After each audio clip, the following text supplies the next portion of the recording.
My name is Frank Roma, and I'm spokesperson for the Western Broome Environmental Stakeholders Coalition. And we invited SMCC to come down and give another presentation. They gave us a brief one, and we were impressed with it and wanted to get more details. So I'm just going to turn over the program to them and ask questions. Raise your hand, please, and ask questions as we go along if you don't understand something or need something clarified. I'm going to introduce Danish, who is with SMCC, and he's going to do the presentation. Thank you. Hi, everyone. Before we get started, some fire safety and evacuation things.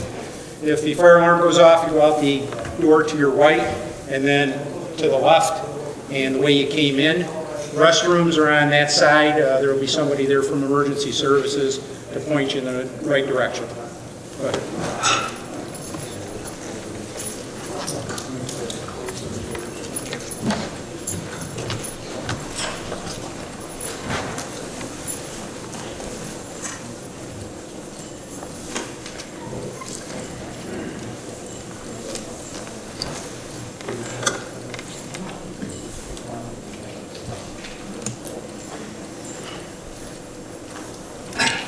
Good evening, everyone. Welcome to this public session here. Our goal here is to inform the public of what we are doing or intend to do at Endicott. I know you guys may have some questions, concerns.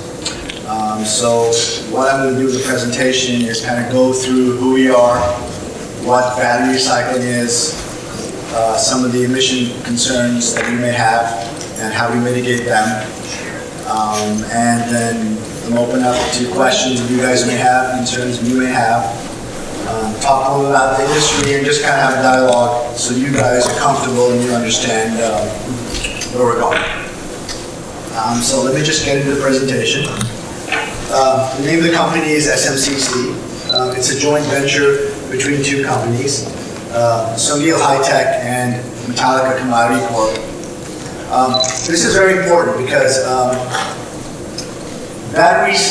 lithium-ion batteries now are in everything that we use. They're in cell phones, they're in laptops, they're in cars, they're in, you name it, power tools, they're just in everything. Our military is starting to use a lot of lithium-ion batteries too. So the technology of lithium-ion batteries has moved pretty fast. However, the technology for recycling lithium-ion batteries, the industry is just getting started. And to make this endeavor meaningful, what we've done is we've done a joint venture with a company called Sungeel. Koreans are the leaders in lithium-ion battery recycling, and we've partnered with one of the leaders in the world. Depending on who you listen to, they're either the largest or the second largest battery recycling company in the world. So what we're going to be doing in Endicott is not an experiment. It's not a pilot plant. It's proven technology that's been working in Korea for the past 5 years.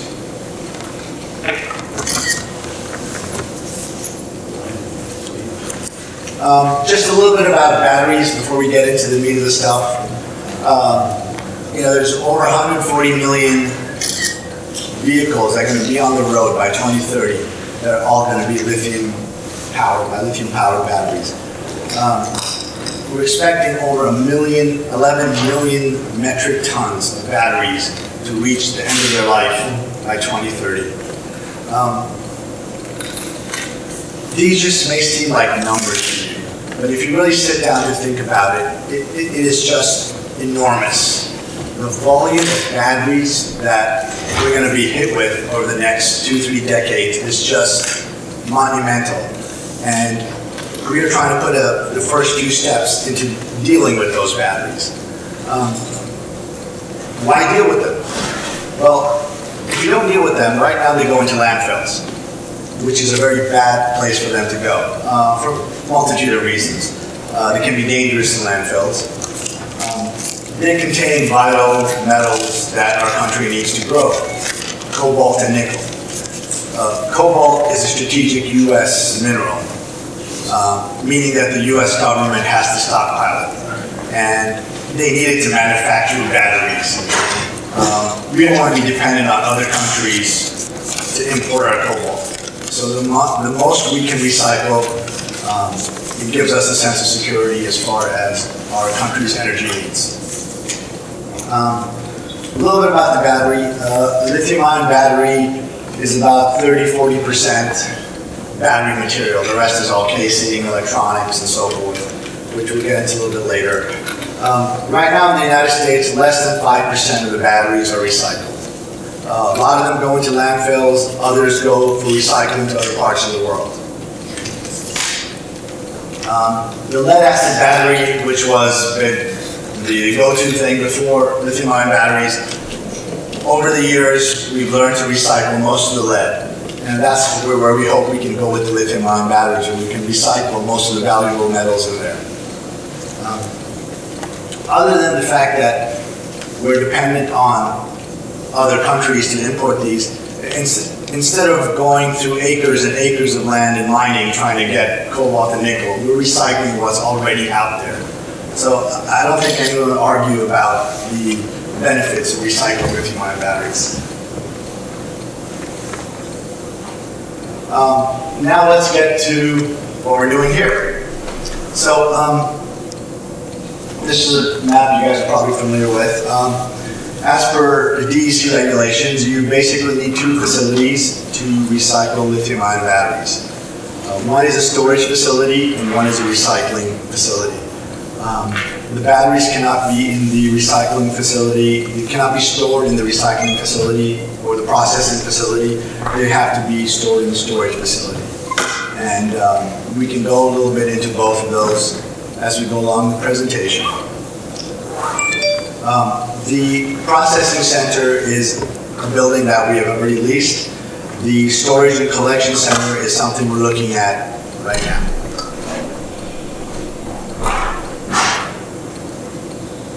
So let's talk about what this will bring to Endicott.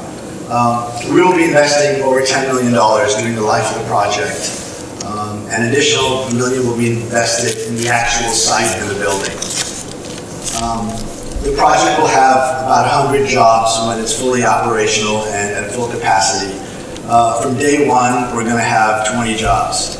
The jobs will be a mix of skilled labor, operation technicians, logistics, and administration roles. So it's going to be a good mix of all the different types of jobs.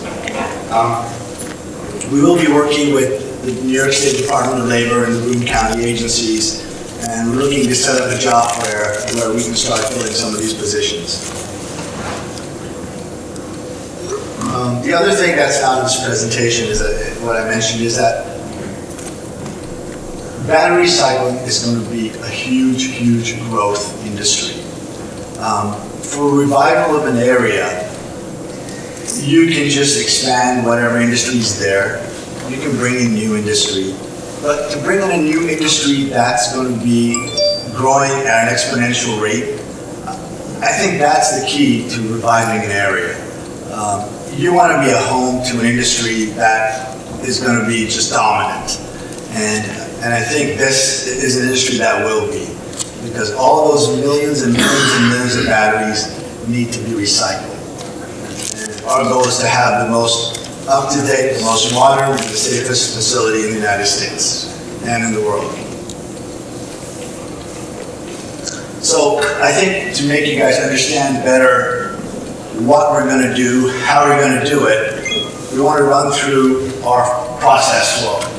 I know it may be a little bit too detailed for some people, but I think the more you guys understand, the better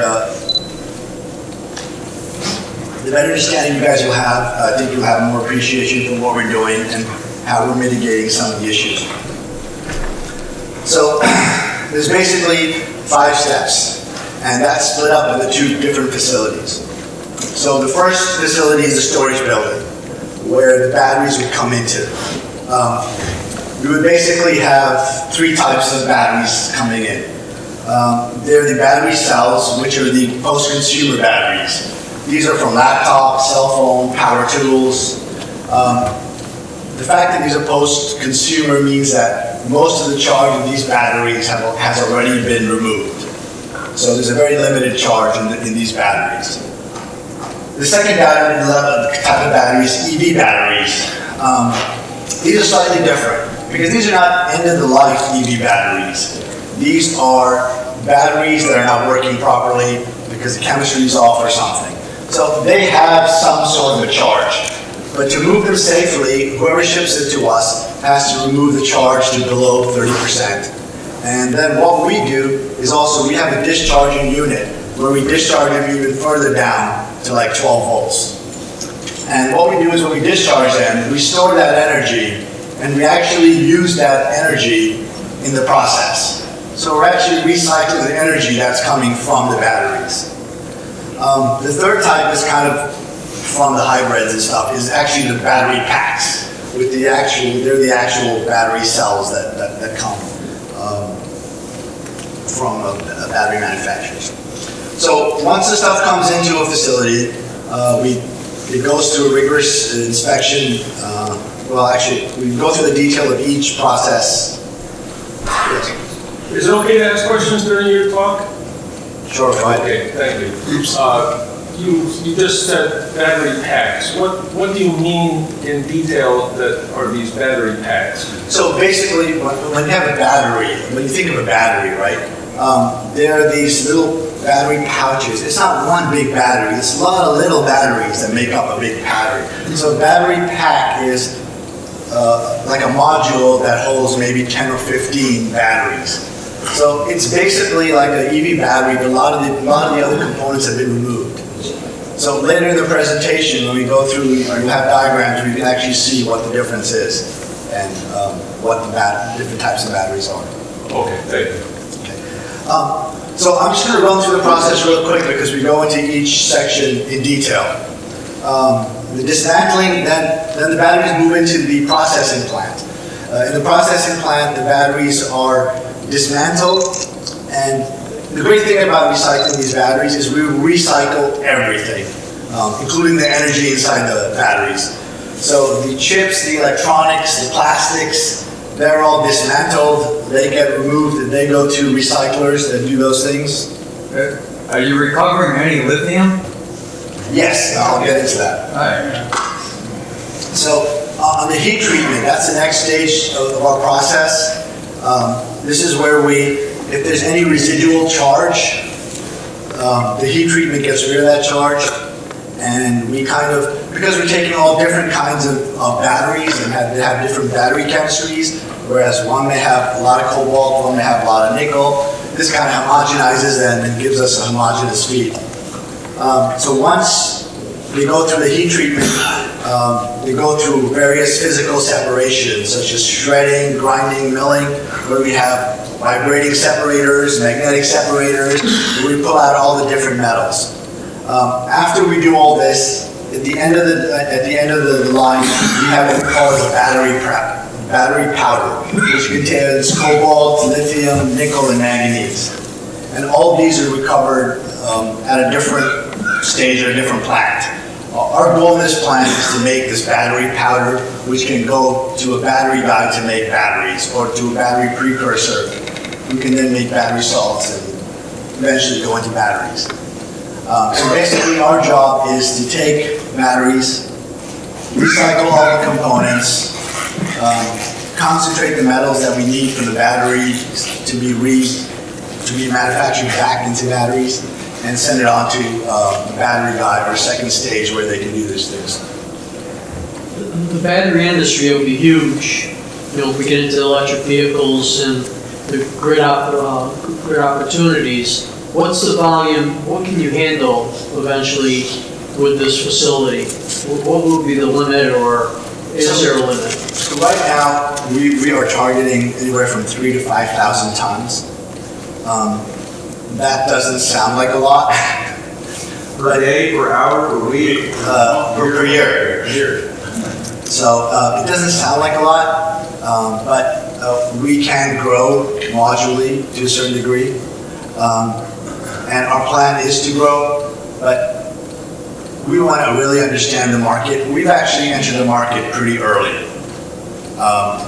It's a very difficult thing to do because you're in a business that's new, you're in an industry that's new. And so we're growing at a methodical pace, doing things in a very cautious, safe manner. And so we've been pretty conservative initially that's what we're going to start off with.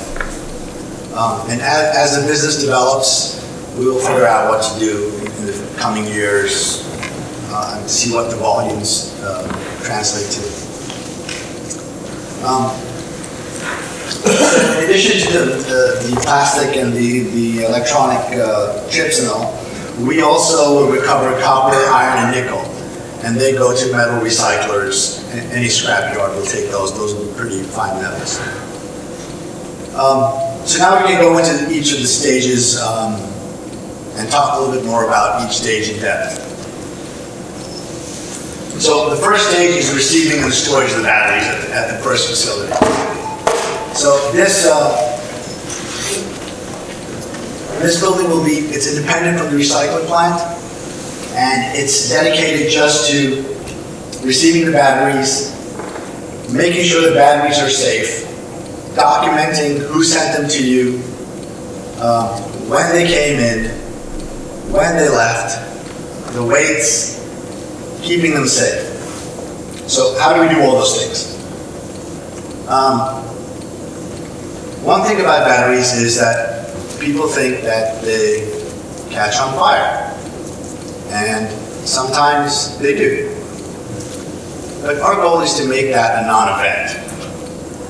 You're not going to have a fire every day. You may have a fire once a month. You may have one once every 6 months. I'm not going to stand up here and say that there's not going to be fires.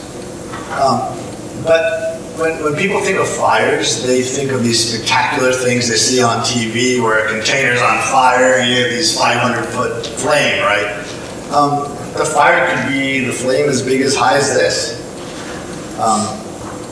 The secret in this business is to understand that risk and know that it's there, and then try to mitigate that risk, minimize it, and then phase two is if it does happen, know how to handle it so it's a non-event.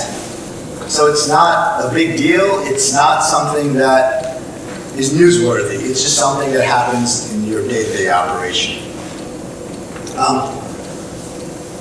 Because a lot of this industry is not regulated yet to the degree that some other industries are, we're kind of using some of our own self-regulations.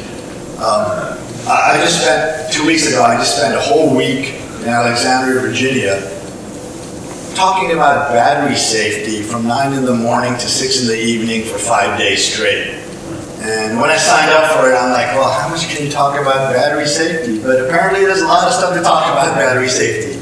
So we learned a lot, and we've actually tweaked some of our programs to actually enhance them a little bit more. The batteries are going to be stored in special shelves that are designed. I can go into some of the details that are not here. They're going to be in drums. They're going to be, different batteries are going to be isolated. We will have fire barriers between the batteries. And there's a new product out in the market called Cell Block. Now, Cell Block will put out the fires. I'm sure when you guys are done, you can go Google Cell Block. It's a pretty neat material. It's made from recycled glass, and it's very effective in putting out fires in batteries and preventing fires also from batteries. So we will be, when we store our batteries, they will be all lined with Cell Block on top of them. We will be using Cell Block extinguishers. And we will have a proper safety protocol as far as when batteries come in. They're going to go through a thorough inspection. If there's some problems with the batteries, they're going to be sent back. And when we send them back, we're not just going to say, oh, yeah, these batteries are not, there's something wrong with these batteries, take them back. We're going to package them safely so they can safely go back to wherever they came from. Right? That's the storage facility. Sorry, are there any gas emissions from the fires or from the process, and how do you treat it, or do you treat it, or is it an issue? The fire from the emission, the fires that we have are what we've seen are in sorting tables. When you're sorting through the batteries to check them, right? You may have a battery heating up or just flare up a bit, right? It's not releasing great volumes of gas or anything like that. These are minor fires that can be put out, instantaneously. People think of fires and they just really think of these big events that happen. But these are pretty small scale, minor events that happen mostly on sorting tables and so forth. You're spending a lot of time talking about fires. I think there's a lot of hysteria in the media and maybe in society about electric car fires. Right. I don't think that's a major concern here. If it was just fires, I think this would be a much more pleasant discussion and presentation. Okay. So we will get to the other things that you guys are interested in. So that's the story of So once these batteries are stored and then they're moved to the processing facility. So let's get to the processing facility, right? So the first step in the processing facility, there's a discharge EV and a battery pack, right? The first thing we do is remove the steel casing. That's all manual labor. We unbolt the components, and then we sort by hand the different components, the copper wires, the connectors, the plastics, the different kind of plastics go into different bins, and the circuit boards, we all go to the circuit board recycling plant. We actually have one in France, and they actually will be shipped off to France. The unbolt components, then we get in the battery modules. Then again, we remove some more plastic and some more of the components. And we finally get to the battery cells. These battery cells then go into the heat treatment process. Okay, so we're using the gas burning kiln. What this does is to, as I mentioned earlier, to homogenize the different battery chemistries and neutralize any remaining charge in the batteries. The EVs have been completely discharged, but the post-consumer batteries may still have a small amount of charge in them, and this is where the batteries are completely discharged. This is the first time that Sungeel has used this technology, and one of our main reasons to partner with them is that they've used this technology and they're kind of further ahead than most other recyclers in being able to recycle these batteries. So this is where we come to the first 2 points of emissions. One is a natural gas burner exhaust, which is the actual gas used to heat the furnace. It doesn't come in contact with any of the materials inside the furnace. It's just used to heat the furnace up. The second is the combustion chamber off gases, and that off gas goes into a multi-stage handling system, which we're going to get into in the next slide or two.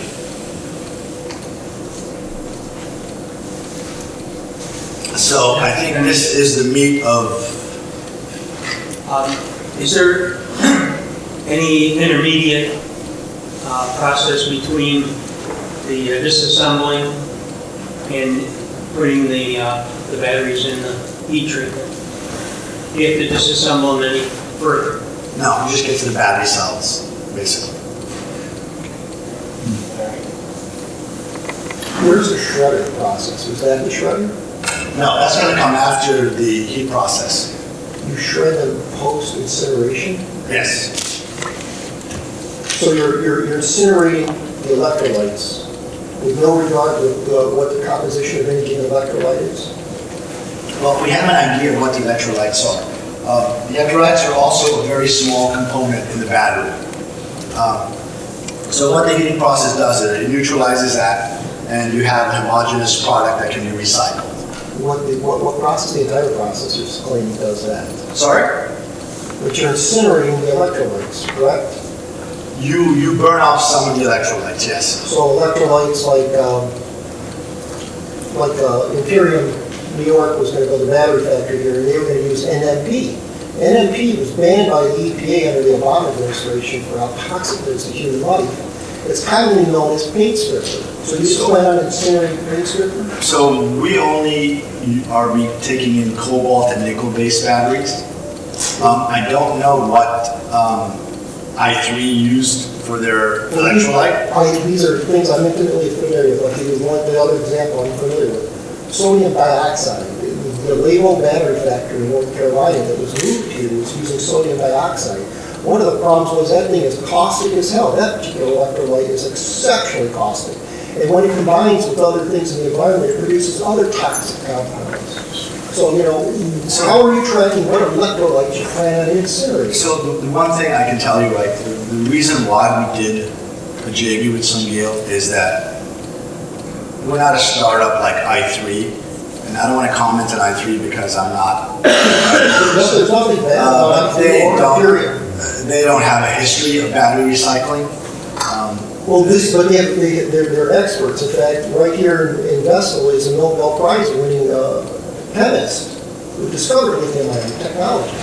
And he is the mentor of the people from I3. Yeah, I think Stan did his work in the late 70s that got him the Nobel Prize. I'm not sure what work he did, and I can't really comment on that. Well, my point is working with them. I've worked with them. I understand battery chemistry and electrolytes. And you're telling me you're not tracking what electrolytes you need to identify exactly what you're burning, because you can't claim your process is safe because you don't know what you're burning. Well, we have, based on the kind of batteries we have taken at Sungeel, we have a profile of what batteries to take. For example, most of our batteries... That's good, so you're conscious of this, but you're saying kind of. But you can't just get a load of batteries and assume it's a particular type of battery. You've got to identify every battery and understand who made it and what type of battery was made by that who, and decide whether it's appropriate for your process. We have a 5-page manual, and each page has like about 100 different types of batteries. So what's the process for inducting these batteries to be incinerated and shredded then? Sorry? What's the process for inducting the batteries? Do you accept the batteries and then you plan on incinerating it? How are you going to ensure that you're not burning something that shouldn't be burned? Well, we only take the I didn't know there was going to be emissions at all from this. And the fact that there's emissions from that is beyond sickening. Well, I think if you look at the emissions, they're well below anything the DEC. Oh, I don't give a damn about these. I ran for village, and we can answer questions from the Sir, you keep asking questions, he keeps trying to answer it. He's not answering, I was saying he's Let's answer your question. what type of electrolytes you you're coming in this community, and we have suffered horribly here from industrial pollution, and now you want to admit something? Could be answered. You asked the question on what electrolytes would be heat treated and how do you identify them? How do you ensure that you identify the electrolytes? So there's a battery, you mentioned, there's a battery storage unit where batteries will come in, they will be identified, they will be tagged. How will you identify them accurately? Because batteries, we know from experience what batteries are, I need the temperature, what batteries are, what the electrolytes are, what the cathodes are. And on that basis, batteries will be sorted in the process. I think your question should be, when the electrolytes are incinerated, what products are formed from the incineration, and how would those products be handled? I think you are jumping ahead. I think he needs to say, what's the gas handling treatment? And then hopefully that satisfies your concern that the gas handling system that's being put in place, hold a second, will take care of whatever emissions you're concerned about. Because I will tell you that this system, the emissions are all captured in the gas handling system by scrubbing, by baghouses, and the gas that leaves, the final gas that leaves the process is innocuous. Any carcinogens you're concerned about or non-existent to minimal, but I think you should let him go through that. You are preempting things and inciting concerns that I don't think are there. They're absolutely there. You seem to be a scientist, and a scientist. Well, let I me think finish that. I just you should want to let the whole process go through and What's listen your to what will be done. You already said it's a while less inside. of battery manufacturing, it's a while less of electrolyte. Everyone So, wants. if you could just listen for just a little bit, I'm sure it'd be helpful to everybody. I mean, going back and forth really is not very productive when, no one's listening to each other. There's a gas handling. So I can go into great detail when I say that the batteries come in, they're inspected and sorted. Batteries come in, each battery is identified. Each battery is made from a manufacturer. Batteries that are second life batteries are returned because we don't know what's in them. Panasonic batteries, LG Chem batteries, Gemco batteries, they have serial numbers, we know exactly what's in them, we sort them and we process them. Any batteries that go back to China for a second life, they get tossed back to whoever sent them to us. So when I say that the batteries come in, they're logged, they're sorted, yes, it's very simplified. But if you want to go into granular detail, we have this huge catalog, and it's a billions and billion-dollar industry. Trust me, they have data on the batteries. Panasonic knows what it puts into those things. LG Chem knows what it puts into those batteries. So if you go into details, yes, you have the data. Just the level sectors, IBM started here. They were a $110 billion corporation. We trusted them also. And we got cancer clusters. So just for your own benefit, don't say trust me to outside. Okay, so I'm just telling you, I can't comment on what IBM did or not I did. don't expect you to, but it's a Right. reality that's So, lived. I'm saying that, I'm talking about they know what's in their batteries. That's the only point I'm trying to make. So, let me just explain this process, if I could, the 5 stages, and then you guys can ask all the questions you can ask, okay? So, this is how we handle the gases that come off the kiln, right? So, first is the death zone. So, we slow down the gases so that and keep having them turn. So what that does is that 90% of the dust particles leave the gas, and then they're collected, and these particles go back into our end product, because this is basically the battery powder that we need. The gas then goes into the afterburner, and in the afterburner, the temperature of the kiln goes up to 800 degrees. The rise in the temperature changes the chemistry of the gases, and in the unlikely event that there's any chlorine or fluorine present in the gases, where it shouldn't be, the elevated temperatures will prevent the forming of acids, and will neutralize them in the air in the later stages of the gas handling system. Then the next stage is the waste heat boiler. The hot gases at 800 degrees are then quenched in the Scotch marine boiler, which is cooled to 291 degrees.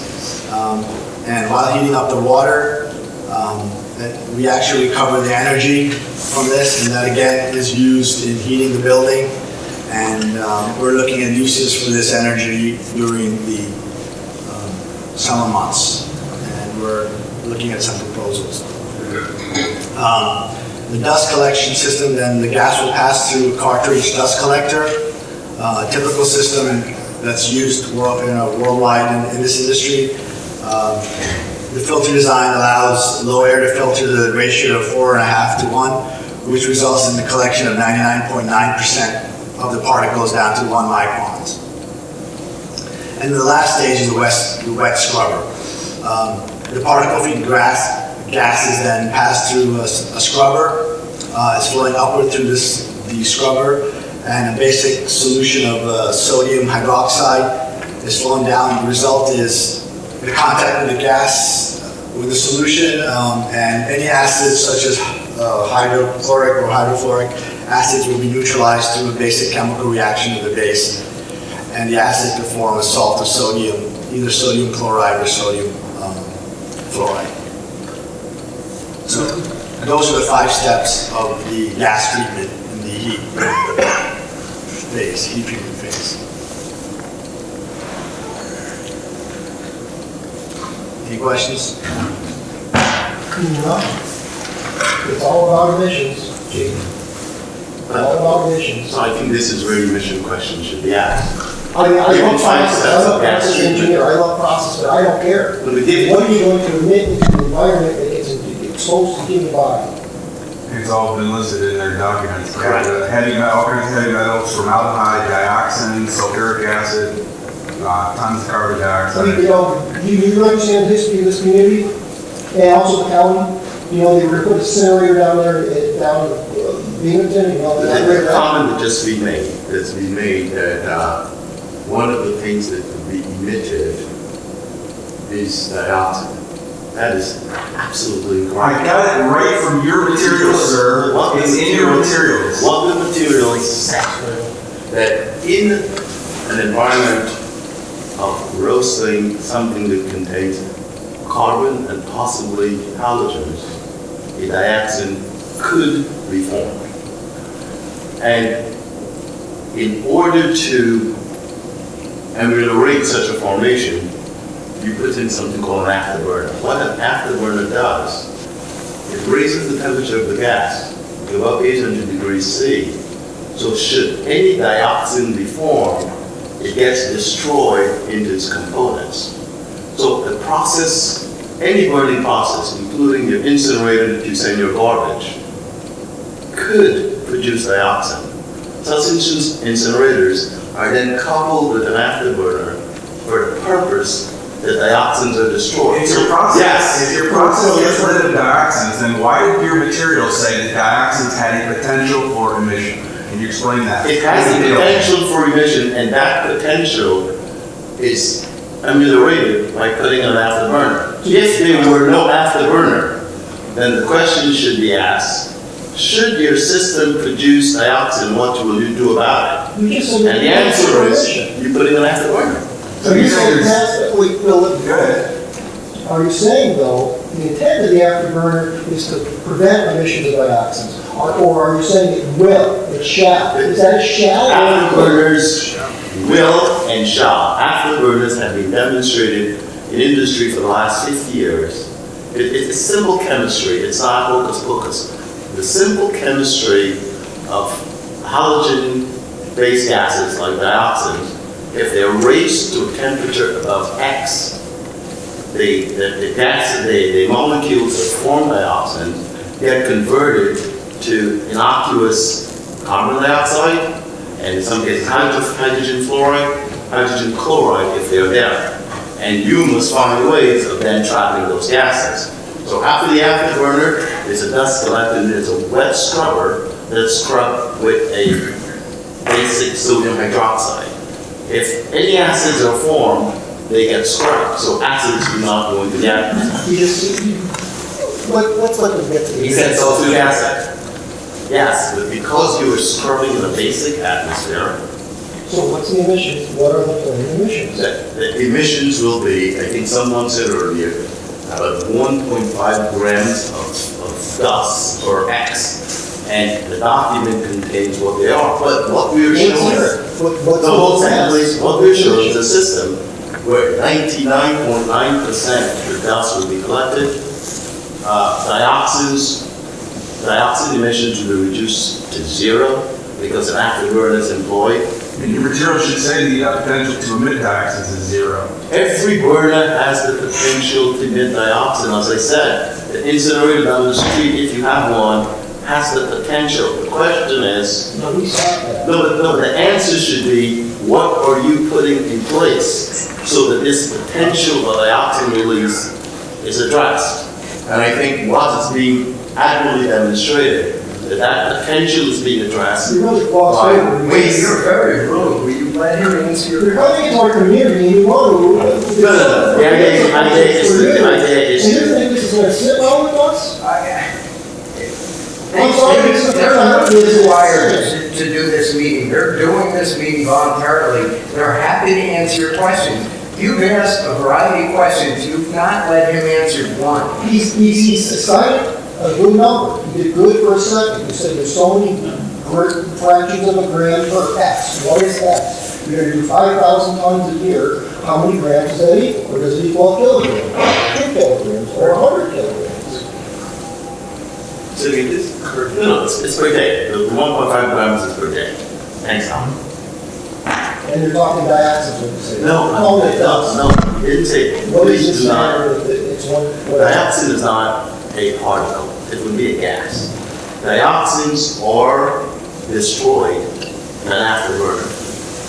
Any survey of industry, of combustion industry, an afterburner is the standard piece of equipment required to eliminate dioxin. Dinesh, I have a question. Sure. We actually blended into this earlier. He either couldn't or didn't want to answer. Are you going to use the existing feeder tower stacks, or are you going to put new stacks in there? We're putting our own stuff in there. We're putting our own. We're using existing, using it different. The stacks? We're using the existing stacks after we have treated the gas in this manner. What's the height of the stacks? It's like 400 feet? Yeah, what's I mean, it's below the level of the hill lines. I mean, I'm just throwing this out here to say that one of the things that you might do to alleviate the concerns of this community is to raise the height of the stacks, because most of the emissions, like sulfuric acid, it's heavier than air. So that stuff is going to come out of those however high they are right now, not very high, 100 feet maybe. It's going to come right out and land in the valley where I live. I live 2,000 feet from those stacks. If you raise the height of the stacks above the hill line, then that's going to just tend to distribute whatever contaminants are and not dump it right into downtown Endicott. So that's one thing you might want to consider doing, is raise the height of the stacks. We'll definitely consider that. Frank? What happens to the 0.1% of the particles that the dust collector misses? That's 0.1% of that. That's 1.5 grams per day. That comes out of the dust collector. Does it? So what this is saying is that a maximum of 1.5 gram will come out of the dust collector. Anything that comes out of the dust collector, in theory, will go up the stack. What happens when something leaves the dust collector? Because the gas is being slowed down, some of that 1.5 gram will drop out of the system. To sit here and say 0 will go up the stack will not be fair. Few grams or less than 1.5 grams will go up the stack. Am I correct? But it will also go into the wet scrubber. That gas goes into the wet scrubber. The scrubber is designed as a pack scrubber to promote the intimacy between the scrubbing solution, which is sodium hydroxide, and the gases percolating up through that scrubber. So some of that dust is going to be also knocked down at that point. Did you put a carbon filter on it to get it down to 0? Carbon filter wouldn't do anything, sir. Carbon filter would with regard to dust, the carbon filter wouldn't do you much. Carbon filters are good for smell. Gases and smells. Yeah. Gases, vapors, things like that, but once it's dust, yeah. Now, this process here, if it malfunctions, are there any safeguards? Will it shut down? Are there alarms on it? What's the guarantee that it operates properly all the time? There are alarms and safeguards at every stage of the process. And there's a protocol, and that's also part of the regulations that we have to have those. Thank you. Also, New York State Code says that you have to have a gas detection system in place. Yes. And also you have to have a fire retardant system in place. Correct. And that you have to have special ventilation system in place. Yes. All that's taken care of in the design. And each has to be inspected by the state. Correct.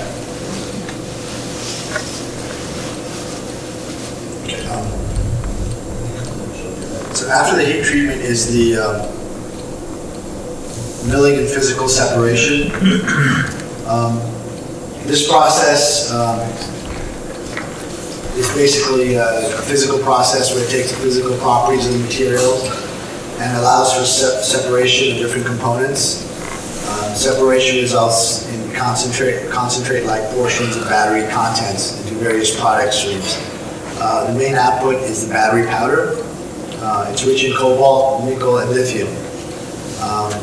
However, all the other generated outputs have market value, which is the copper, the nickel, and so forth. There's actually a picture of that equipment that's being used in Korea and that's going to be used in our plant here. Yes, sir. Just a visual question here. Many of your slides are offset so you can't really see the beginning of the sentence. Sorry. I'm wondering if that can be adjusted or... I think it's projection. That is the probably from up there. I don't know if I can fix it from here right now. Will these slides be available to us later? Yes, we'll make this presentation available to you guys. Thank you. Thank you. I apologize, I can't really fix this right now. That's okay. Well, let me try to see if I can back into it. No. Do you guys recycle the metals locally? Speaking of localism? So we're going to try to keep it local just because also freight matters, right? So a lot of the metals, there's local outputs for it. The plastic, we'll probably go up to Canada. There's a company that's starting operations in Rochester. They may be able to take our plastics. The circuit boards, we have our own plant up in France, so we'll probably ship that to France. So for all the byproducts, there's a home for all the recycled things. The energy that we're going to use back into the plant, like I said, the boiler is going to be generating some energy that in the summer we have to come up with some use for. I think our process engineer is working on trying to come up with some uses where we can make that energy somehow available to the public or whatever for projects. I'm not sure how we're going to handle that yet. So. That's a North building. Is that insulated pretty well? Speaking of conservation. The 259 our building. Yeah. Yeah, I think it's pretty well insulated. It's a pretty hardcore building. And we're also going to put in whatever we think is necessary we also want to keep our energy costs down. And it can get pretty chilly here in the winter, as I'm sure you guys know.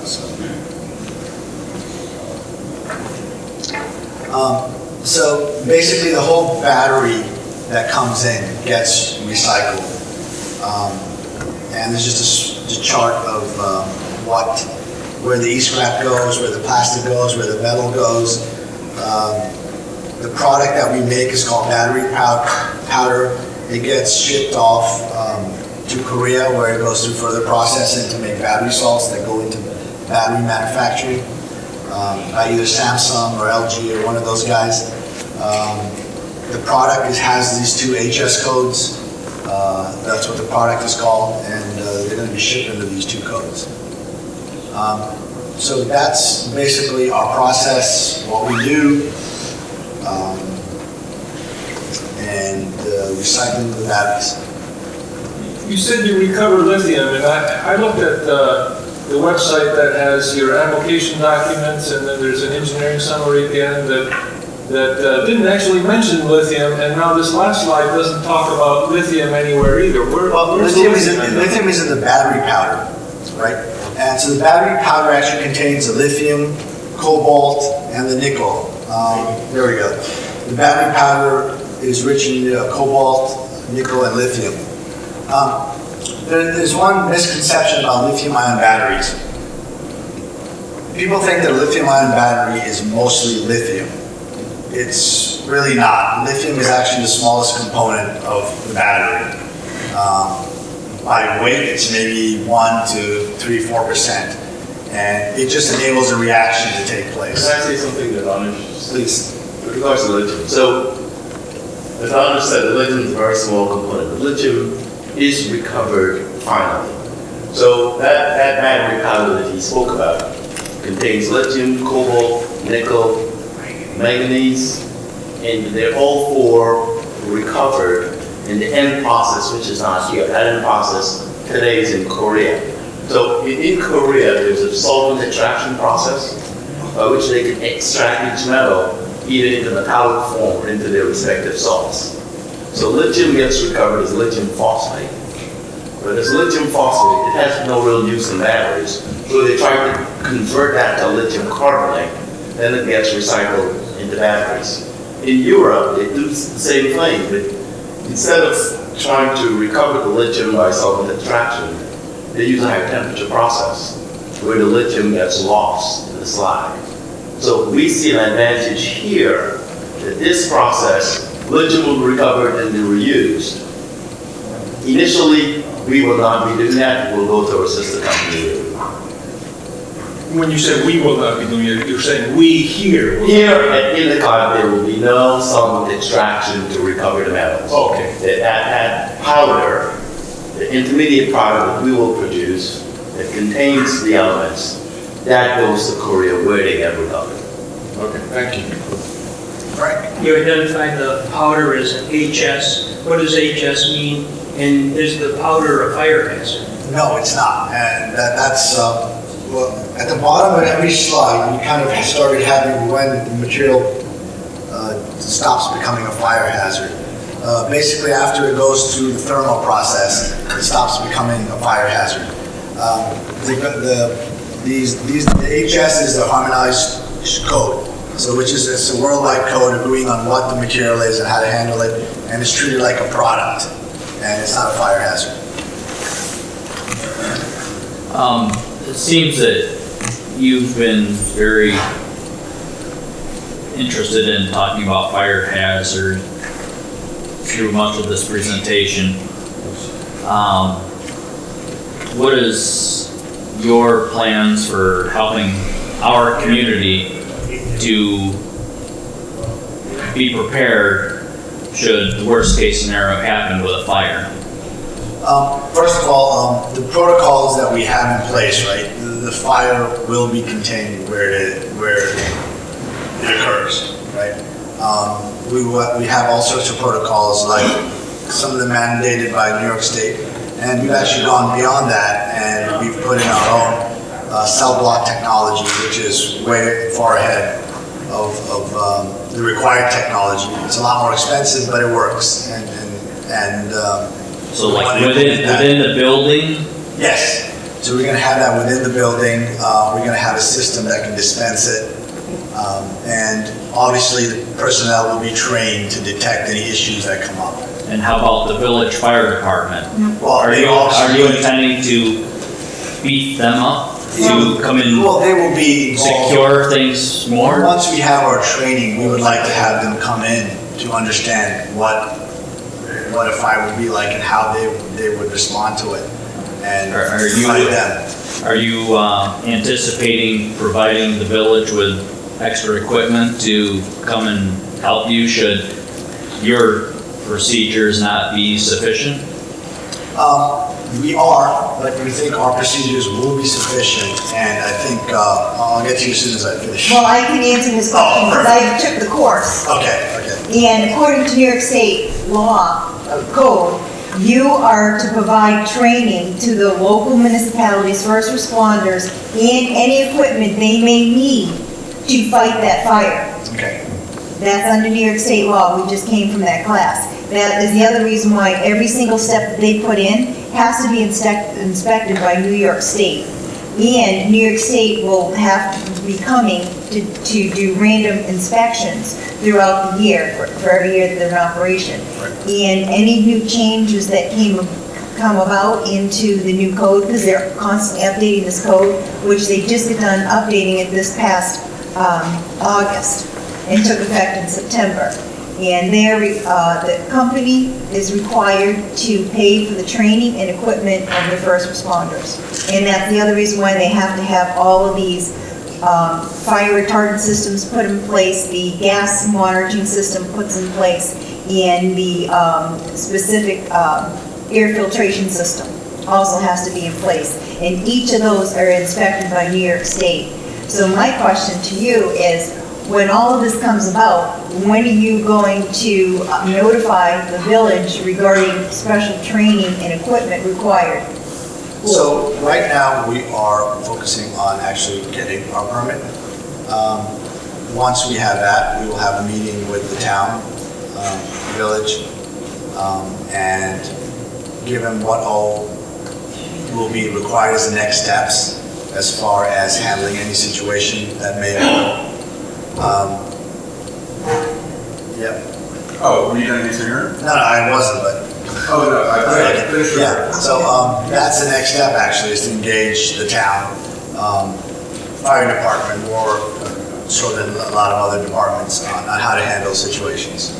Also, code needs to be trained, and also the firefighters need to be trained according to New York State code. And will you be paying for the training time? They have to, yes, it's all in there, it's all spelled out. And will they also have to pay for any special equipment? Yes, they do. Yes?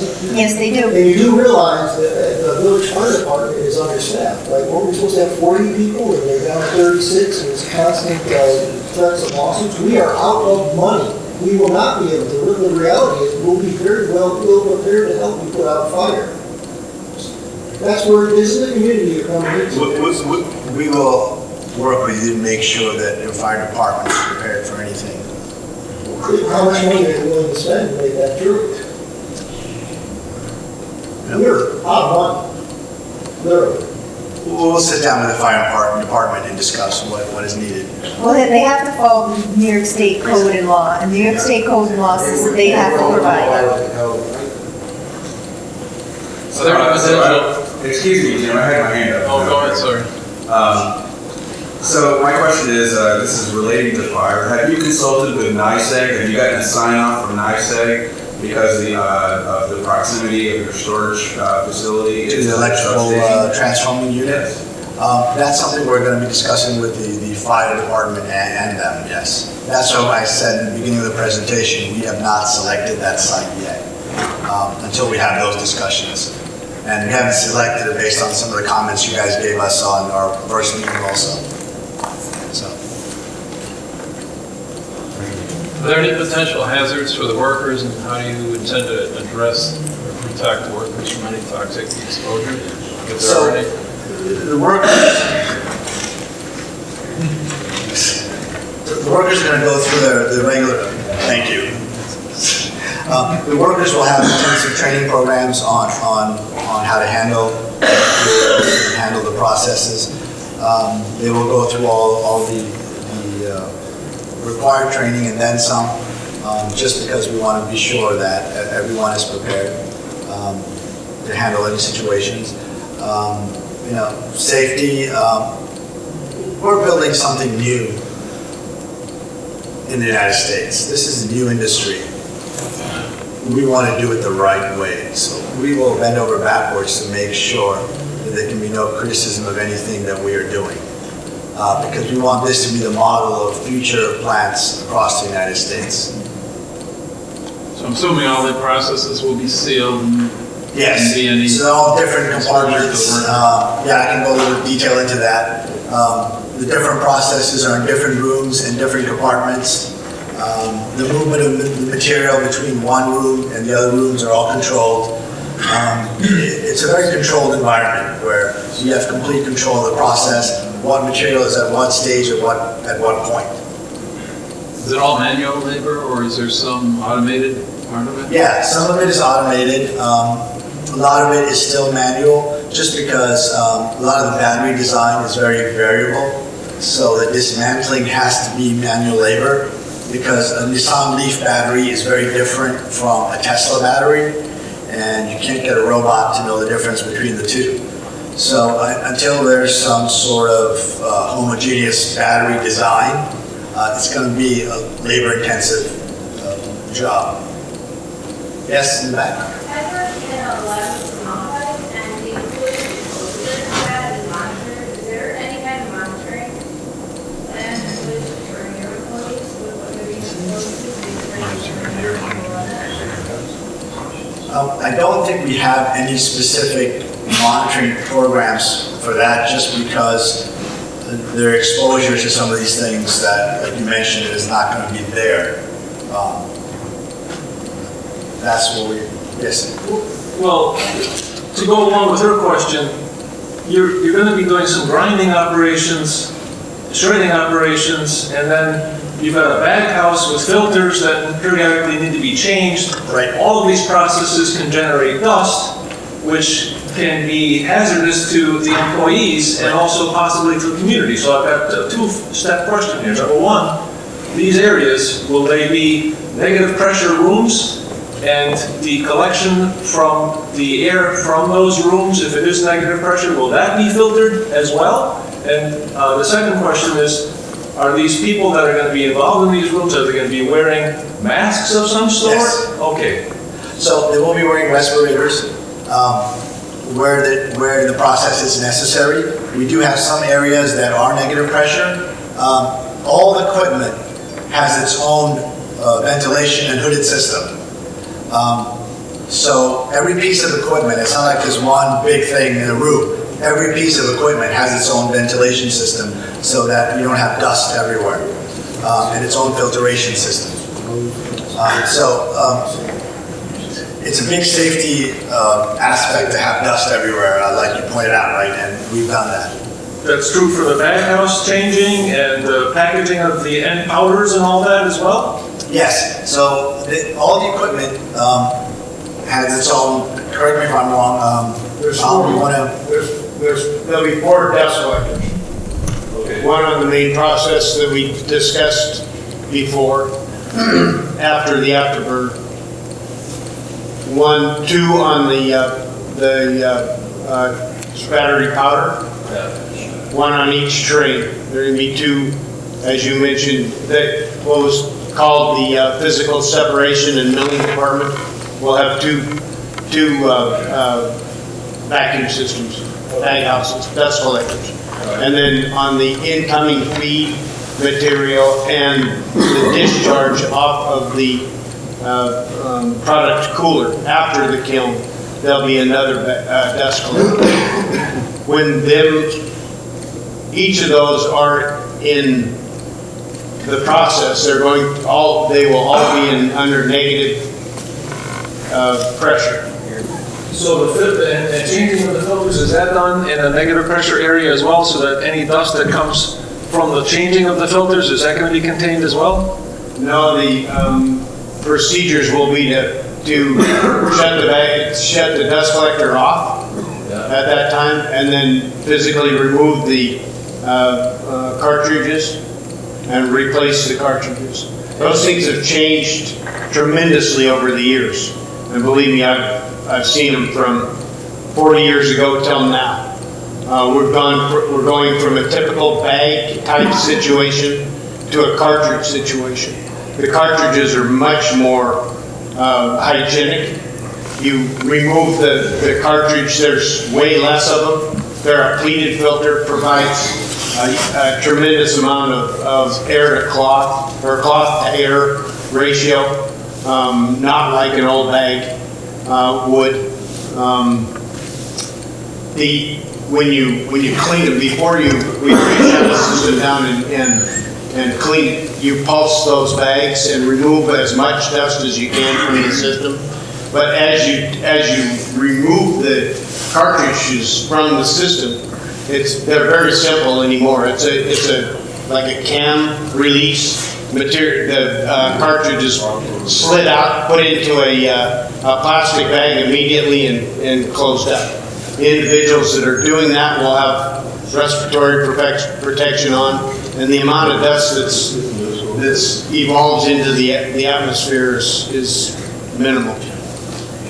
Okay. And whatever does end up either on the floor or whatever, how is that contained or cleaned up or whatever? Well, however, whatever is the best way to get it cleaned up. Okay. You look at half of vacuum. Pardon? You have like half of vacuums. The HEPA filter type vacuum.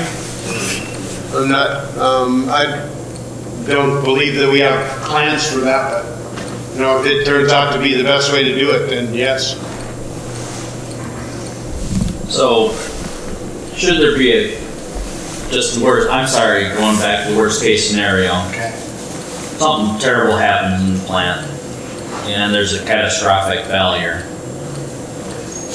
And is there a warning system that you are planning to put in place for us?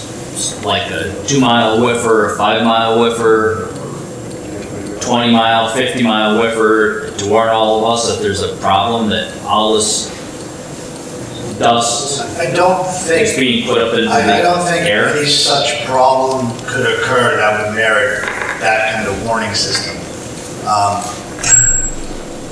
Just so you know where I'm coming from. Right. I live part-time near a nuclear power plant. Right. And we have the sirens and everything up there should something happen. Right.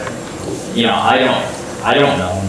This battery powder sounds like pretty caustic, terrible stuff, and should a big fire happen at the collection place for that before it gets on a truck to go get on a boat to go to Korea.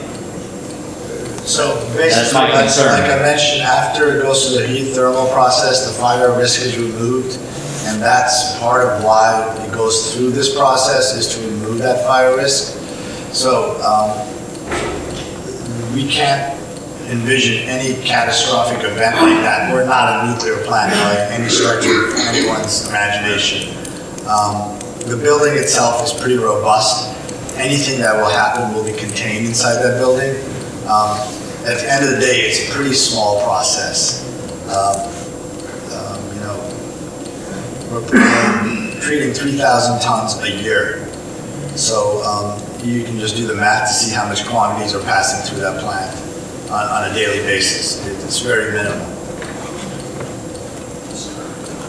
You mentioned that the dust, the powder, the battery powder is nasty. It's caustic. It's not. It's burnt metal powder. Well, The flammability is non-existent. but going back, you know, a couple steps in the process, perhaps it is. I mean, this is, again, just like this gentleman mentioned here before, we've been burned here in the village of Endicott before with IBM. And we are, some of us, obviously, not as many people as I thought would be, are very concerned about poisoning and contamination. So that's why I'm here. I don't want to subject myself or my family to anything like that. So just want to make sure that all of the processes in place, if something happens somewhere along the way, we at least be warned to, I don't know, put on a mask that we bought from CVS to not catch a cold. Yeah. You know, I appreciate that. I'm a father What is it? of 4 myself, grandfather of 7. I would not put together a process that would harm you or anyone else for that matter. Have you seen a spill? This is like anode and cathode coatings besides the whatever doesn't get burned off from the electrolyte, right? It's got lithium, whatever in it. Have you seen when there's an accidental spill of anode or cathode powders? Have you ever experienced that? See how difficult it is to clean it up? It's really an industrial, disaster in itself. It could be just 10 square feet, but it's a disaster. It's incredibly difficult to get. These powders are exceptionally fine, and they get everywhere, and they're damn near impossible to clean up. I've seen the mixing rooms in battery factories where they have trouble, and the powders are everywhere, and they just live with it. So now you're going to have this powder and cathode slurries that have been incinerated, and then you have maybe other toxins that are generated in the incineration process, and they're mixed in with these powders. Are you really prepared to handle that properly? I believe we are. Have you seen a spill, even a small spill of a cathode or anode powder?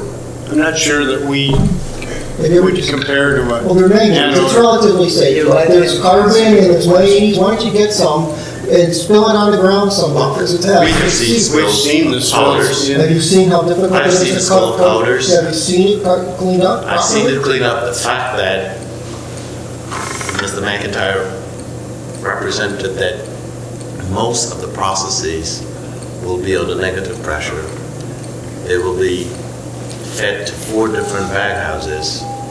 Finer the material, the better to pick it up under negative pressure. We work with fine materials. As Don has mentioned, we have a processing plant in France where we take in electronic scrap and we process electronic scrap through a process called pyrolysis.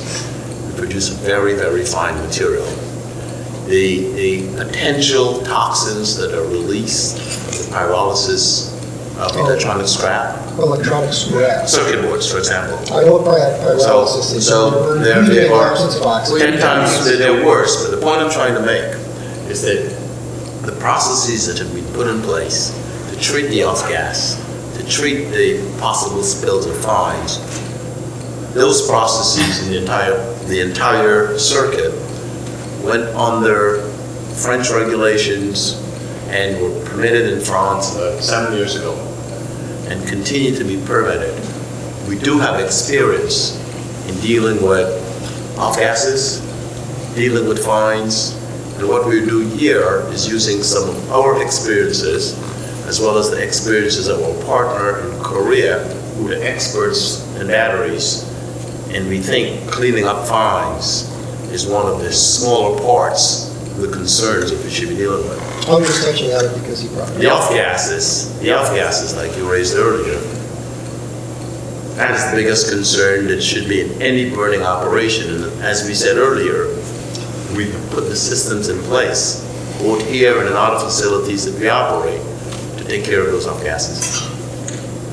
What are the emissions from the factory? What Okay, are you have a slide that shows the the planned emissions? I think that's on the information you posted. Oh, I thought you were going to present it here. Well, the emissions are all listed in the permit application, I'm sure. So you're not willing to present it, to visually? We put it in a Dropbox for you, and we gave you notice that it was there, and a lot of you have accessed it. What do you mean it's not? Well, if you're coming to public presentation, It's giving you that at home, not just looking at a fleeting hour on the screen. But this is a great presentation, and it's what, I love process. This is actually really cool, but what are the emissions that the people of Endicott are going to be exposed to? What are they? You're saying your plan is to not divulge it today, is what you're saying. No, we've divulged it to DEC, we've divulged it. Will you please once ask the question? He's expressing the concerns of this community. You're coming in here, you're starting to set up shop here, and you're not even gonna tell us what you're gonna put into the air. Will you let somebody talk, please? You've asked question after question, we've tried to answer it. You've got a pretty arrogant attitude. We have not hidden anything. DEC has that information. You have that information. I don't have that information. You have that information in the Dropbox. What Dropbox? The Dropbox that we noticed in the public notice, which you're here. What public notice? I heard about this because it was on somebody else heard it on the radio. There is a website that has a Dropbox with all that information that DEC has. These are all failed communication methods to get the process through without, you're trying to communicate here with the community. Communicate. What's the emissions? Right? Tell us the emissions. How do we find the Dropbox? Holy Christ. How do we find the Dropbox? Where do we get this information from? Listed in the advertisement from the paper. Saw something, it must have been in your Dropbox, about some emissions, and there were like only a few pounds for a number of these byproducts, chemicals. How did that get determined? Was that based on the 3,000 tons that you plan to process through the year, or how was it determined? So unlike a lot of other battery recyclers, our data was twofold, right? One was actual emissions measured at the Korean facility that's actually doing exactly what we will be doing. And the second was with test models built by our environmental engineers to confirm those. So it was a twofold process as opposed to just someone. Can you though translate that into what you're gonna have with 3,000 to 5,000 tons per year? The numbers that are in the Dropbox are based on that. All right, based on the 3,000 to 5,000 Yes, tons. on the 5,000. Okay, that's all. That's all I wanted to know.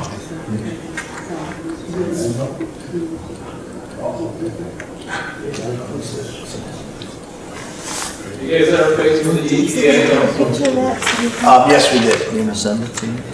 And the initial stages of the process. What does that involve? It's just explaining to them what we're doing. It's something that hasn't been done too much in the United States, so we kind of explain to them what we're doing and so forth. EPA considered whether or not they were going to regulate the facility, and they didn't. So it's DEC is the primary regulator here.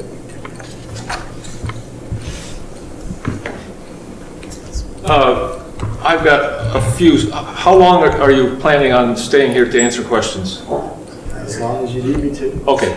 I've got some more questions coming here, but one fundamental question here that I've been trying to get answered from the Press and Sun Bulletin, as well as making a phone call to the DEC, Mr. Lugolensky, who didn't return my call, but is basically, I saw in your website where you had the application documents, there was a letter from the DEC that dated the beginning of October, I think it was October 2nd of this year, basically stating to you as this new business that your application is complete.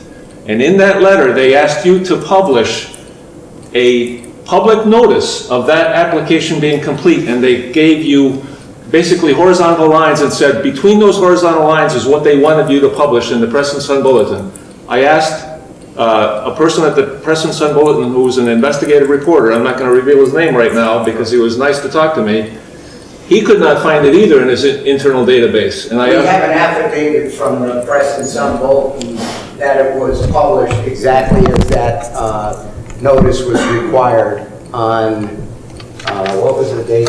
October 7th or 8th. Oh, it was, okay. It was All right. definitely published. Okay, all right, thank you. The other thing is, so is it true that the comments have to be into the DEC by this Friday? I think it's Monday. I'm Yes. not sure. It's Friday. Friday, 30 days from October 8th. Okay. The other thing is,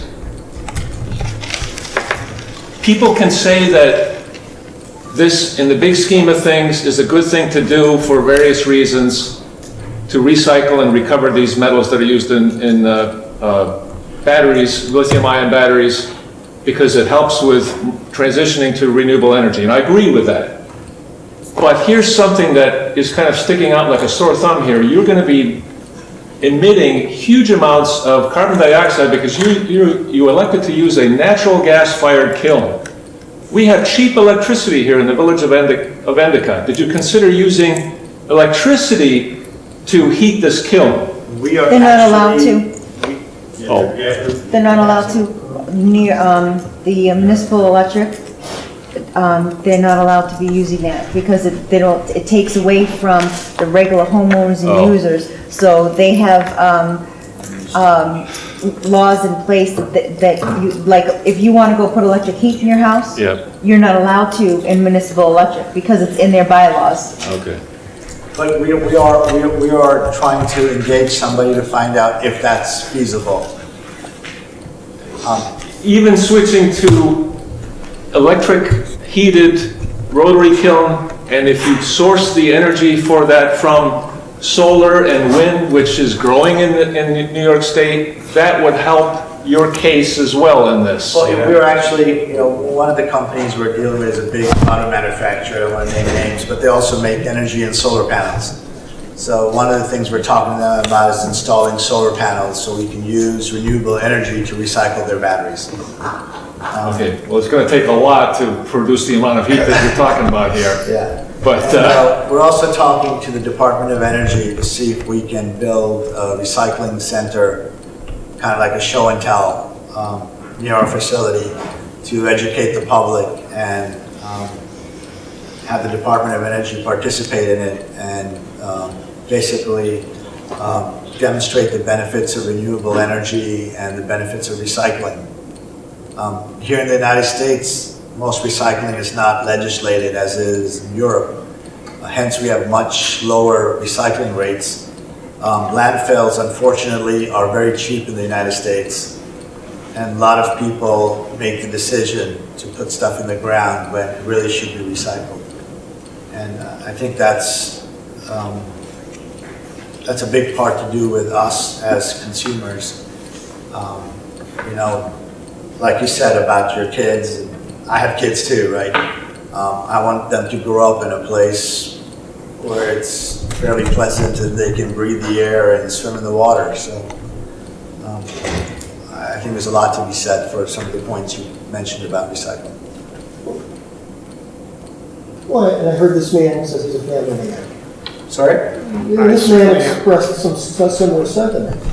You're talking of, you know, you're building that right next to a ball field, a public ball field, and a public pool and a carousel.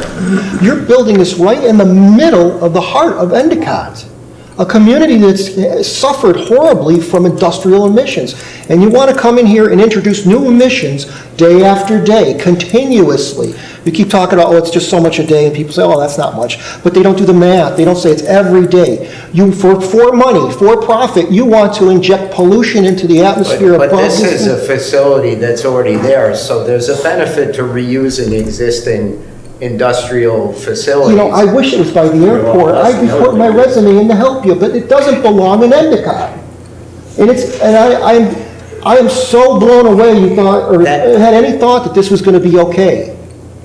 I really am. For one thing, this is going to be well within the state regulated emissions. We don't trust the state. You know, the state, I trust the state, they make their best guess. If there's zero emissions, you're okay. If it was zero emissions. Decades of experience. Decades of, yes. Implicit in our poisoning. Well, for whatever reasons it happened. No emissions are okay. Just because the TCE vapor intrusion, there was no standard, there's an OSHA standard on vapor exposure, but there's none for residential. We have vapor coming up in people's homes giving them cancer. There's no regulation on that, and that's nobody's. Well, that's not true, because right now there's regulation of vapor intrusion all over the state, and it's because of IBM Endicott. That's because we got cancer clusters. It's highly regulated. Because people died and suffered horribly. I get that. And we don't need more emissions in Endicott. I cannot believe that anyone thought this was okay. I really don't. It just blows me away. That you want, right in Endicott, you want to put shit in the atmosphere. Right in the middle of Endicott. You probably put more out of your tailpipe of your car than this is going to put. Oh, I like the work. Anyway, that's not the point. It's well, you know what, I drive a little here and there. You want an industrial process. Is this going to run 24/7? We just want to emit. And we don't need that. We don't need it. Yeah. It sounds like the emissions are pretty low, but is there a way to get it down to zero, or does the technology exist yet? It's obviously our goal to try to get the emissions as low as possible. They are already very low, but our goal is always to lower them. We're always looking to do things like we mentioned about trying to work on the electric kiln part of it, right? So we are doing these things to try to do whatever we can. 12 pounds of sulfuric acid every day is not low enough. Is that accurate? I know you didn't want to talk about it, but is that number accurate? I got it out of their Dropbox documents. Okay. That's what I'm where I got it. So. Well, you know, and it doesn't sound like much. I didn't make it up. But you know, it's continuous. It's every day. And what about in the summer and the kids are out there playing in the ball field? Or what about the swimming in the pool? Or they're at the carousel? Or they're just enjoying walking through the park? And you know, that's right there, pulling at the heartstrings. But you know, what about the people in their houses that are 100 feet away?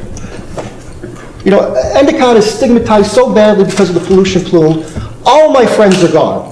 they're all gone, and they're all successful somewhere else, and they call it Endicott. And if you think 100 jobs is going to be a benefit to Endicott, you're going to further stigmatize this place.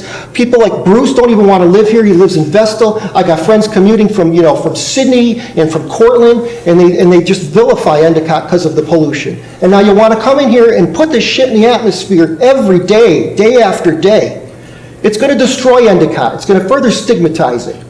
Can I just say, you've been complaining Endicott doesn't have any money, that we have no money to pay firemen, we have no money to upgrade anything. No. If we don't have companies come in that can pay taxes, and you want to not have anyone, then how are you going to pay it? 100 jobs is great. Sounds like you're trying to keep companies It's out shit. from coming in and paying. Right. Yeah, it does. We don't need this revenue.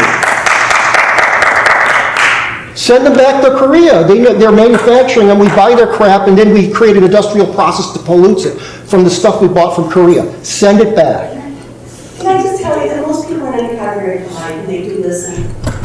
So I just want to put that out there. I went door to door. I had doors slammed in my face when I was campaigning. People are having some horrible stories about all the cancer and all the pain that's what I'm channeling.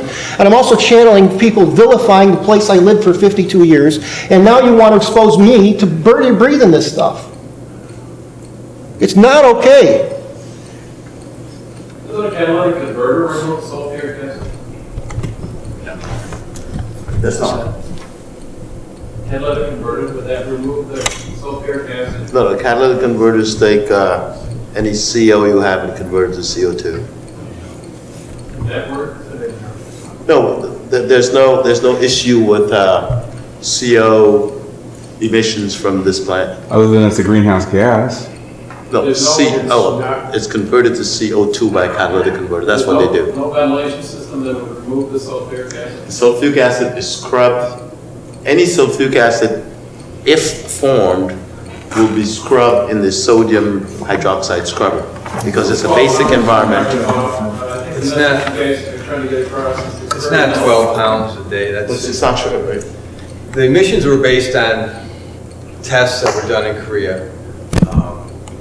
I think the sulfuric acid is less than a pound a day. I'll show you in your own documents that you provided. All I did was divide by the number of days per year. I just looked at it and it's not 12. It's 268 pounds a year. So, and that's based on worst case from a test in Korea.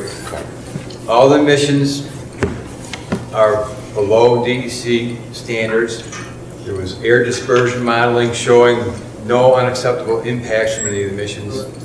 And we're going to have to test the system after it's constructed to prove that we meet the emission limits. Is sulfuric acid that toxic? I don't really know.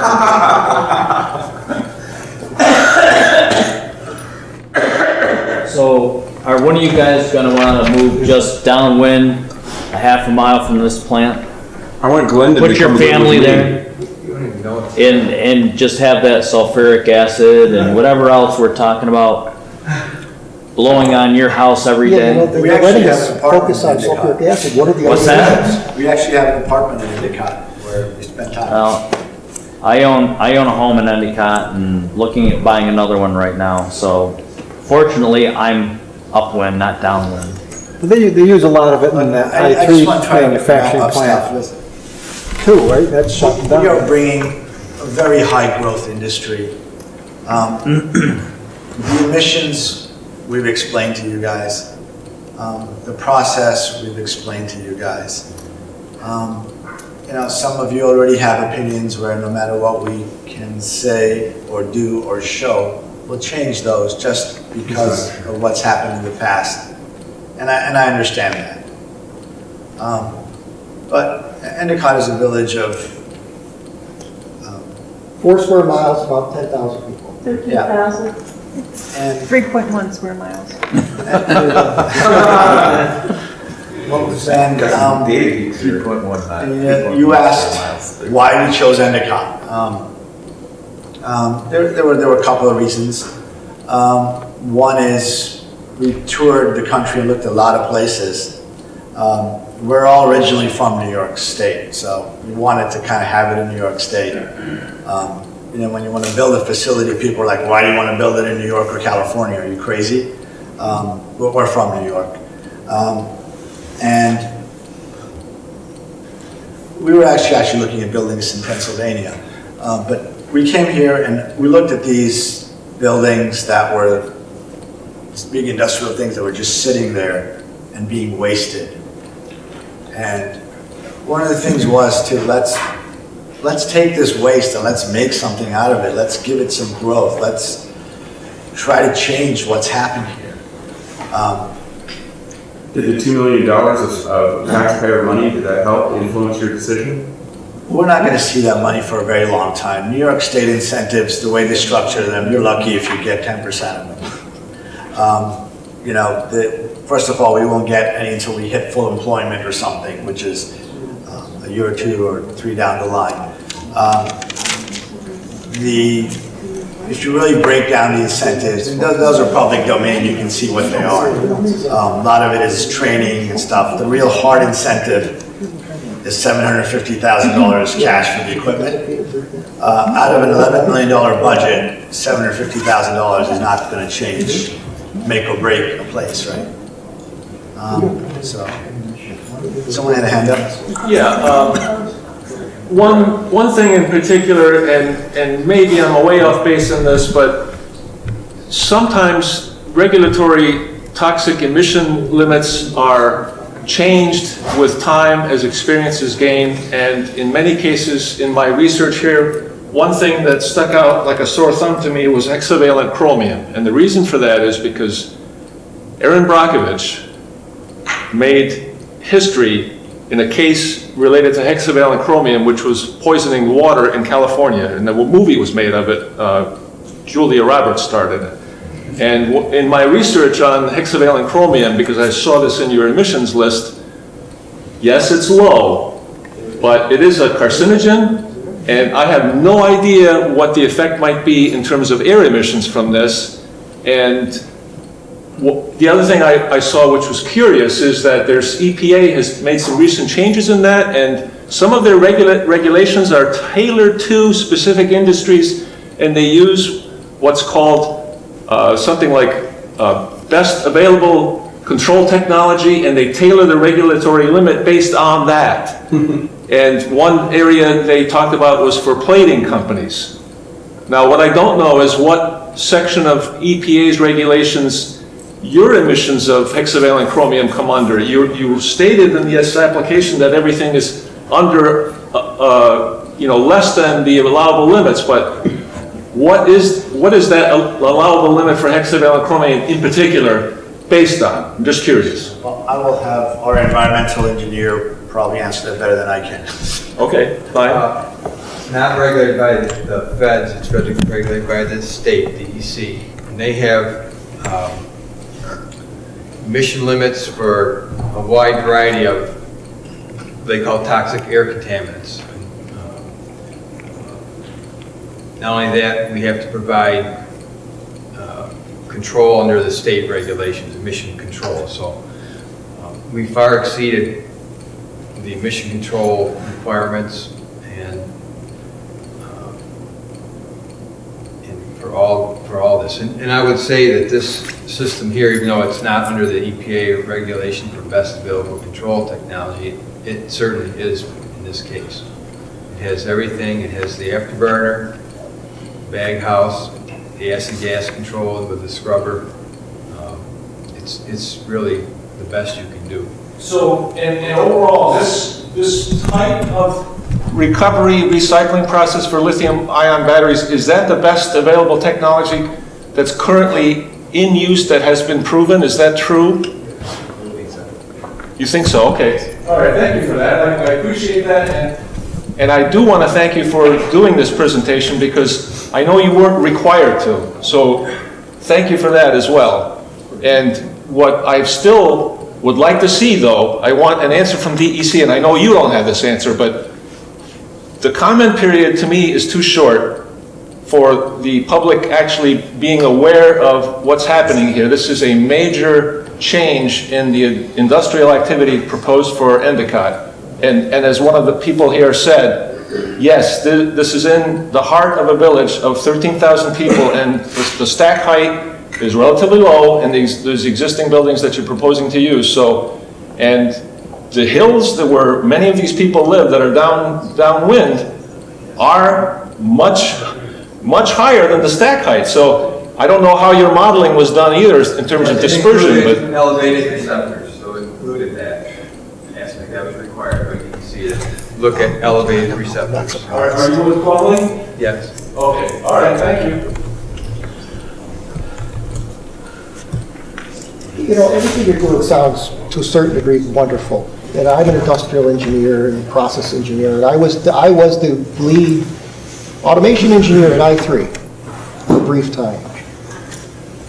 But he taught, you know, you're putting it in Endicott. It just comes across as pure insanity, really. To just, you know, you're for profit, you're going to release some emissions, you're saying they're low, and you keep saying it's within standards. But that's not good enough. It really isn't. You can make your comments to the DEC, and if you need more time, you can also make. Mr. Roma, what was the title of your organization? Western Broome Environmental Stakeholders Coalition. Why, and are you for this project? Frank personally is, our organization is a I'll answer the question, Bill. Bill is in the organization also, and we don't agree on almost anything. So we don't have a consensus. I have my opinion, and you know, some other ones have their own. So, but you can comment to the DEC. I would send them a letter. So and can we put out that information right now? How to contact the DEC and make a comment? That would be very useful. All right. And so you know, we sought out Frank kind of early on because we heard about the organization. So, you know, when you say this is way too quick, I mean, we've tried for a while. This is the second time we've met with the organization. We've done the public comments that the DEC's permit regulations require. So it's not like this has just been a couple of weeks. I mean, this has been going on for several months. Published in the papers are dying, and it's definitely the case in this community. The people who, you know, at best subscribe to the paper, they don't get it delivered anymore. These were failed communication paths. So you're going to Get out your cell phone and write down this number. Put in your number. This was published in the paper on October 10th. So that's the normal review period is a month. But again, you can request. So the DC person is Joseph M. I'll just spell the last name. I won't try to pronounce it. DLUGOLENSKI. That's the DEC, and it's 1285. You know what? I'll just take a picture of that afterwards. Please read it, Frank, for people are writing it down. If you can write down, just put the phone number and the email address out there. I would appreciate it. Thank you. Does that mean you want me to read it? Or? Yeah, because people are writing it down. A year ago, All right. at my business. So it's 1285 Fisher Avenue, Fisher Avenue, Portland, New York, 13045. Phone number is 607-753-3095. Email address? No email address? It's dep.r7@dec.ny.us, I think. What is it? Anyway, please call the DEC at the phone number and please ask them for an extension of time and also for a public hearing, a DEC public hearing on this document. When you call the DEC, that's very, very important. Otherwise, this thing is going to get ramrodded right through. So Bill thinks we need a hearing. I'm on the fence right now. Just another piece of information, Donna Luparo, who's the assemblywoman in the district, or in the area here, is asking the DEC for an extension. So, yeah. Great, because she was quoted in the press release as being all for it, so that's good that she's changed it. That's, thank you, Scott. We'll Very see. good. Well, pretty good. Thank you very much for the presentation.